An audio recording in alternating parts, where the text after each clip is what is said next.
PF prende miliciano alvo de traficantes que mataram médicos, executados por engano.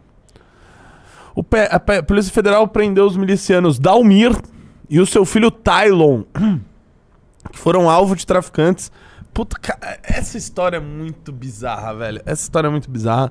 Eu até falei disso no evento do Kim, mas vamos continuar lendo, que aparentemente teve outro desfecho aí. Desce aí. Os agentes da Polícia Federal prenderam o tal do Tylon e do Dalmir na Barra da Tijuca, na Zona Oeste. Os dois foram presos por suspeita de chefiar a milícia do Rio das Ostras. Novos mandados foram expedidos pela Justiça. O Tylon seria o Tylon é aquele cara que parecia um amigo do irmão da Samia, que morreu. A prisão foi feita na... Ok. Cara, isso é inacreditável. Isso é inacreditável. Pra quem não se recorda da história, eu vou relembrar os senhores. O irmão da Samia estava com 3 amigos médicos, 2 ou 3 amigos médicos ali na orla da praia da Barra da Tijuca, participando de um congresso internacional de medicina que estava acontecendo lá. E um dos amigos dele parecia muito com esse Tylon, que é filho de um miliciano, chefe da milícia em Rio das Ostras, na zona... em Rio das Pedras, perdão. Em Rio das Pedras. Aí, beleza. Um maluco confundiu ele achando que era o tal do Tylon, um cara de outra milícia. Foi lá e matou todo mundo. No final, falou, gente, não era o tal do Tylon. Inclusive, tinha um irmão de uma deputada federal. Vocês vão se lascar. Aí, o que a milícia fez? A milícia... não a milícia do Tylon, a outra milícia que queria matá-lo. Falou, vamos fazer um julgamento. Eles se reuniram, né, administrativamente para fazer esse despacho de dentro do presídio, realizaram uma videoconferência e eles julgaram, né, porque, sei lá, para que esperar o Ministério Público denunciar, um juiz julgar? Eles mesmos já fizeram tudo isso e falaram, vamos matar o filho da mãe que confundiu o amigo do irmão da deputada federal com o tal do Tylon.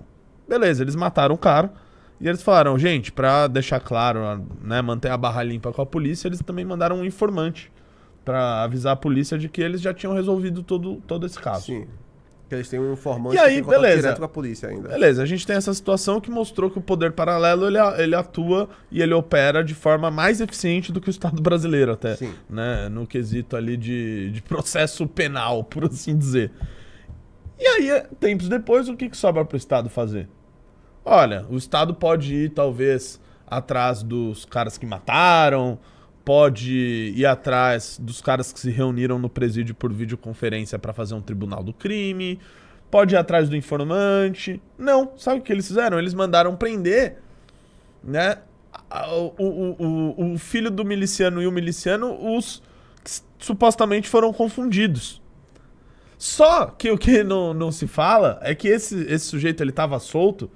E por isso que foram atrás dele, porque ele estava em livramento condicional. Sim, liberdade condicional. Ou seja, ele cumpriu uma parte da pena e ele já estava solto.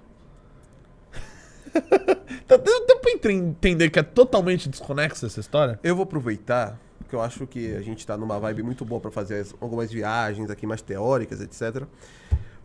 Eu tenho uma tese que eu estou desenvolvendo na Valete, que quer dizer, ainda não publiquei na Valete, mas que pretendo publicar.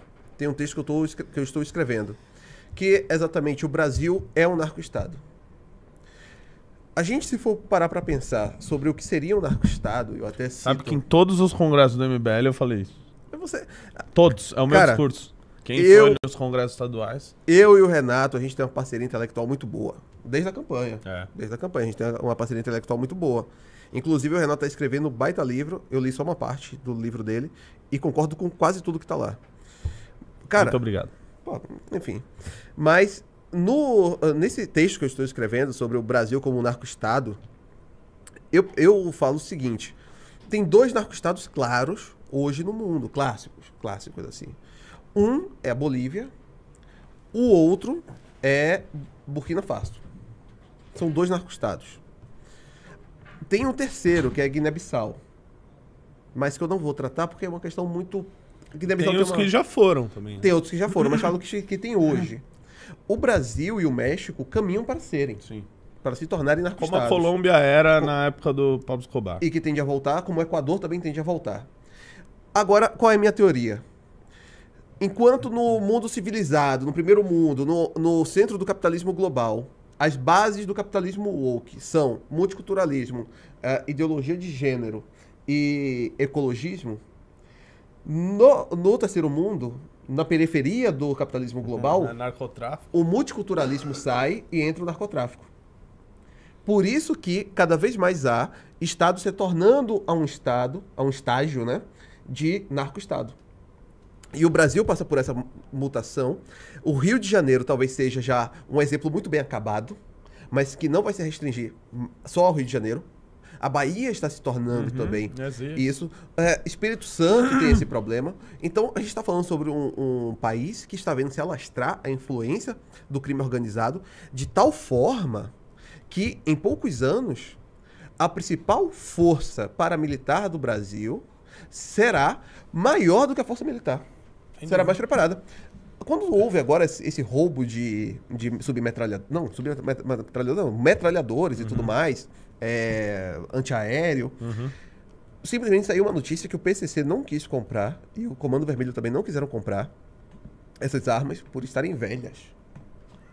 Ou seja, eles têm acesso a armas melhores, em estado melhor do que aquela que está sob posse do Estado. Isso significa que as forças paramilitares criminosas do Brasil são hoje mais poderosas do que o próprio Estado em certas partes do país. Totalmente.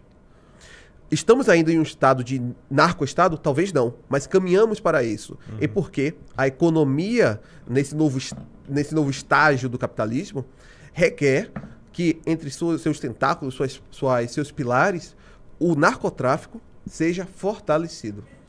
Como o Bukele combateu uma possibilidade Sim.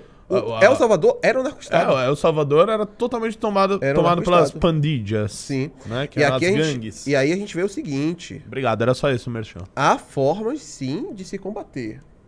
Agora, aqui eu vou entrar numa... Não, há forma de se combater. Como é que se combate... as próprias forças de Estado. Exato. O que eu cito nesse vídeo aí, depois vocês assistam, são algumas decisões tomadas por cortes superiores, né? Assim, eu dou quase nome e sobrenome, né, das decisões, mas eu vou muito perto disso. De decisões que, no final das contas, quando você olha claramente, quando você vê claramente que, sei lá, no Rio de Janeiro foi proibido fazer operações de helicóptero nas favelas. A quem que beneficia isso? Sim, a quem beneficia. Não a quem beneficia ações ali na região da Cracolândia quando impediam operações policiais? Neste aqui tem esse belíssimo dossiê do clube que eu coordenei. Foi escrito pelo Ayrton Nunes, André Levi e Pablo Aragon. Que eles tratam exatamente... Olha o nome. Esse é o relatório que tinha no clube, foi publicado na revista. Exato, é muito bom. Um modelo para um governo de exceção. E aqui é que eu vou entrar agora em um terreno perigoso de argumentação, mas que pretendo ser bem entendido. Você consegue fazer alguma argumentação sem correr nenhum que não seja perigoso? A gente está falando sobre a questão do Brasil como narco-estado. Citou o exemplo do Bukele, que tem um dossiê que está aqui nessa revista. Sim. E aí é que a gente entra, que é o seguinte. O El Salvador era um narco-estado e eles conseguiram combater. Para combater, eles tiveram que fazer uma suspensão do regime que lá existia. Porque o regime chega a um ponto... Eles entraram em estado de emergência. Estado de sítio, não? De emergência. Foi de emergência. Chega um momento que o próprio regime ele é cúmplice e é mantido pelo narcotráfico. A gente citou alguns estados aqui. Eu falei sobre Burkina Faso, Guiné-Bissau. Em Guiné-Bissau, as forças do narcotráfico, elas são parte da manutenção do Estado, de Guiné-Bissau. Na Venezuela, eu trabalhei na Bahia com 2 venezuelanos. Eles falavam sobre a influência do narcotráfico para a manutenção do regime de Maduro. De modo que, mais do que a polícia, era o narcotráfico a fazer a repressão das pessoas que buscavam ser oposição ao governo. Não era a polícia que fazia esse papel, era o narcotráfico. Então, a milícia paramilitar ali é para você fazer um combate a isso, em determinado nível, você vai ter que fazer a suspensão do próprio regime. E aí é que está. Sendo esta uma base, algo basilar dentro desse novo arranjo do capitalismo woke, como eu digo, na periferia do capitalismo. não seria necessário em algum momento discutirmos qual o modelo, qual o regime necessário para fazer esse combate, sem tipos de apegos sentimentais a conceitos etéreos, como, sei lá, democracia e etc. Porque a democracia... Direitos dos manos. Direitos dos humanos. Porque a democracia chega a um ponto que se torna um conceito esvaziado, que não tem correspondência mais com o processo em si. Porque a democracia é um processo. Sim. E aí, quando você tem um processo viciado já, você esvaziado, aquele conceito nada diz. Nayib Bukele, ele chegou num momento que ele conseguiu fazer a suspensão. E conseguiu combater. Sim. Então...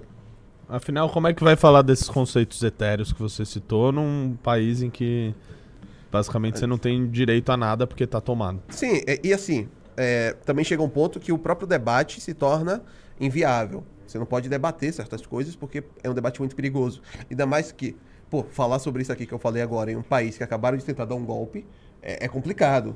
Então, já quero dizer, não é uma defesa que eu tô fazendo contra nada disso e tal, não. Mas em determinados pontos... Mas o que permitiu ele fazer isso não foi, além do apoio popular, o fato dele ter eleito 2/3 do Congresso do partido dele? Ele teve apoio do Congresso. Tanto que ele fica renovando esse estado de emergência todos os meses. Sim, e tem que fazer essa renovação, até porque se percebeu lá... Talvez vai chegar uma hora que não vai precisar. Sim, ele vai ter que fazer uma limpeza. Aí é que está. E esse é meu ponto. Eu sempre tratei esse ponto na questão do Bukele. Para ele não se tornar algo enfadonho e problemático para o próprio El Salvador, ele tem que ser um modelo de exceção e de transição.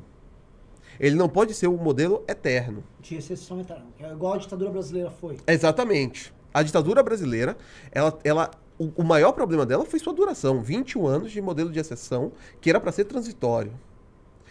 Se Bukele quiser ter um papel verdadeiramente renovador e heróico, ele vai ter que saber fazer a transição. E esse é um ponto muito difícil.